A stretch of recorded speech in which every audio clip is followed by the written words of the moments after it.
ശ്രദ്ധിക്കണം, അല്ലെ ശ്രദ്ധിക്കും. ഏതമ്മമാർക്കും വേണേൽ മറുപടി പറയാം. ബാഗ് ചെക്ക് ചെയ്യും, കുട്ടികളോട് അന്ന് നടന്ന കാര്യങ്ങൾ ചോദിച്ചറിയും. അന്ന് നടന്ന കാര്യങ്ങൾ ചോദിച്ചറിയും. ആ പിന്നെ പിന്നെ പറ, അവര് പറഞ്ഞു തരും. ആ പിന്നെ പിന്നെ പിന്നെ അത് മാത്രം പോരാ, അത് മാത്രം പോരാ. ഇവനെ നോക്കിയേ, ഇവിടെ പോയെ. ഇവനെ ഇപ്പൊ നോക്കിയിട്ട് എന്ത് ഭാവമാണ് അവന്റെ മുഖത്തുള്ളത്? കള്ളലക്ഷണമുണ്ട്. അല്ല, അവൻ എന്റെ അടുത്ത് ഇരിക്കുന്നതുകൊണ്ട് ചിലപ്പോൾ ഒരു ഭയം കാണാം, അല്ലെ ഭയക്കേണ്ട കാര്യമില്ല. ഞാൻ അവനെ ദത്തെടുത്തിരിക്കുക. അപ്പൊ അല്ലെങ്കിൽ അവന്റെ മുഖം എന്തായിരിക്കും? ഇപ്പൊ ഒരു ചെറു ചിരിയില്ലേ ഉണ്ട്. ഇനി ഇവന് തലവേദനയാണെങ്കിൽ അവന്റെ അവസ്ഥ എന്തായിരിക്കും? ചോദ്യമാണ്. ഞാൻ എന്തുകൊണ്ടാണ് പറഞ്ഞതുകൊണ്ടായിരിക്കും പിന്നെ പറയാം. ഇവന് തലവേദന എടുക്കുകയാണെങ്കിൽ അവന്റെ കണ്ണ് നോക്കിയാൽ ആ വേദന അറിയാൻ പറ്റും, അല്ലേ? അതുപോലെ നമ്മുടെ പെൺമക്കളുടെ ആയാലും മുഖത്ത് നോക്കിക്കഴിഞ്ഞാൽ അവർക്ക് സന്തോഷമാണോ, വിഷമമാണോ, സങ്കടമാണോ, അവരാരെങ്കിലും ഭീഷണിപ്പെടുത്തിയിട്ടുണ്ടോ എന്നൊക്കെ അറിയാൻ പറ്റും. അതുകൊണ്ട് ഞാൻ പറയുന്നത്, നിങ്ങൾ ആദ്യം ഇതൊക്കെ നോക്കുന്നതിന് മുമ്പ് അവരുടെ മുഖത്തേക്ക് നോക്കണം. സ്കൂളിൽ പോയിട്ട് വരുമ്പോൾ അല്ലെങ്കിൽ കോളേജിൽ പോയിട്ട് വരുമ്പോൾ മുഖത്തേട്ട് നോക്കുമ്പോൾ അറിയാൻ പറ്റും അവർക്ക് സന്തോഷമാണോ, വിഷമമാണോ, ദുഃഖമുണ്ടോ എന്നൊക്കെ അറിയാൻ പറ്റും. എന്നിട്ട് എന്ത് ചെയ്യണം? ഒന്നാമത്തത്, അവർക്ക് വിഷമം ഉണ്ടെങ്കിൽ അവരുടെ ചോദിക്കണം, എന്താണ് അവരുടെ വിഷമത്തിന് കാരണം എന്ന് ചോദിക്കണം. അത് മനസ്സിലാക്കണം.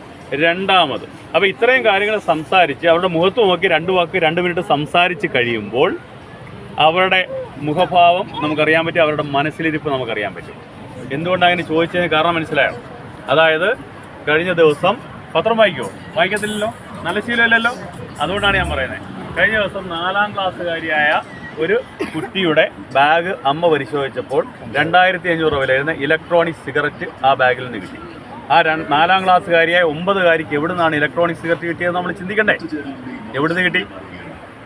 8ാം ക്ലാസ്സുകാരിയായ ബാഗ് പരിശോധിച്ചപ്പോൾ MDMA. എന്താണ് MDMA അറിയോ?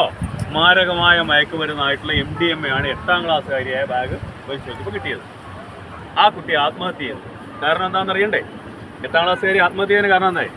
ആ കുട്ടിയെ ഈ MDMA ചെറുതായിട്ട് കൊടുത്തിട്ട്, ക്രീം ബിസ്ക്കറ്റിനകത്ത് MDMA കൊടുത്തിട്ട് ആ കുട്ടിയുടെ നഗ്നമായ ഫോട്ടോ എടുത്തു. ആ ഫോട്ടോ കാണിച്ചുകൊണ്ട് ആ കുട്ടിയെ ഭീഷണിപ്പെടുത്തി ഈ MDMAയുടെ കാരിയറാക്കി മാറ്റി, എന്നുവെച്ചാൽ വിൽപ്പനക്കാരിയാക്കി മാറ്റി. 13ാമത്തെ ദിവസം ആ കുട്ടി ആത്മഹത്യ ചെയ്തു. അപ്പോൾ ഇതൊക്കെ പത്രത്തിൽ വരുന്ന വാർത്തകളാണ്, ഞങ്ങൾ കേസെടുക്കുന്നതാണ്. അപ്പോൾ നിങ്ങൾ ദയവായി എന്ത് ചെയ്യണം? നമ്മളുടെ മക്കളുമാരെ കെയർഫുൾ ആകാൻ വേണ്ടി നോക്കുക. സ്കൂളിൽ പോകുമ്പോഴും വരുമ്പോഴും നമ്മുടെ മക്കളുമാരെ വളരെ കെയർഫുൾ ആകണം. അവരുടെ കാര്യങ്ങൾ സംസാരിക്കണം. ഒരു ഫ്രണ്ട്ലി ആറ്റിറ്റ്യൂഡ്, അതായത് മക്കളുമാരും അമ്മയും തമ്മിലൊരു ഫ്രണ്ട്ലി ആറ്റിറ്റ്യൂഡ് വളർത്തിയെടുക്കണം. സംസാരിക്കണം, അവരുമായിട്ട് സംസാരിച്ചുകൊണ്ടേയിരിക്കണം.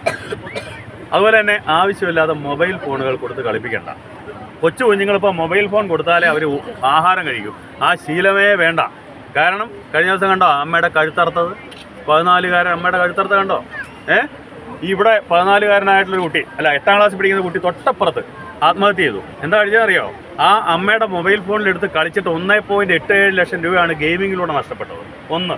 2, ആ കുട്ടി കളിച്ച ഓൺലൈൻ ഗെയിമിങ്ങിലൂടെ അവനെ കഴുത്തിൽ കുരുക്കിട്ട് ആത്മഹത്യയിലേക്ക് നയിച്ച ഗെയിമിങ്. അപ്പോൾ നമ്മൾ ഈ PUBG, ഫ്രീ ഫയർ എന്നൊക്കെ പറയുന്ന സാധനങ്ങൾ കളിപ്പിക്കുമ്പോൾ നമ്മുടെ മക്കളുമാരെ നഷ്ടപ്പെടുമെന്നും നാളെ നമുക്കെതിരായിട്ട് അവർ വിരൽ ചൂണ്ടുമെന്നും കൂടെ ആലോചിക്കണം. അപ്പോൾ ഇത്രയും കാര്യങ്ങൾ ഞാൻ നിങ്ങളുടെയൊക്കെ പറഞ്ഞു തന്നത് നിങ്ങളുടെ അറിവിലേക്കാണ്.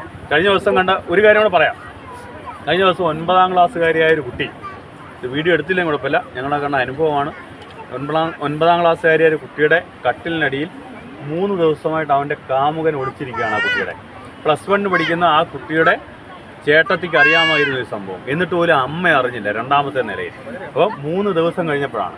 അപ്പോൾ നമ്മുടെ അമ്മമാരെന്ത് ചെയ്യണം? കുറേയൊക്കെ ഈ ട്വിറ്ററും ഫേസ്ബുക്കും വാട്സാപ്പും ഒക്കെ കളിക്കുന്നതൊക്കെ ഒഴിവാക്കും.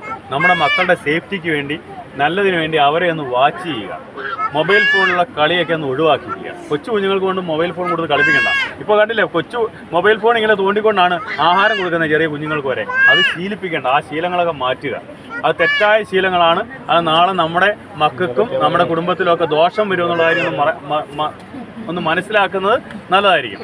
അപ്പോൾ നിങ്ങളുടെ ഉല്ലാസത്തിന് ഞാൻ കൂടുതൽ തടസ്സം നിൽക്കുന്നില്ല. നിങ്ങൾ ഉല്ലാസിക്കുക.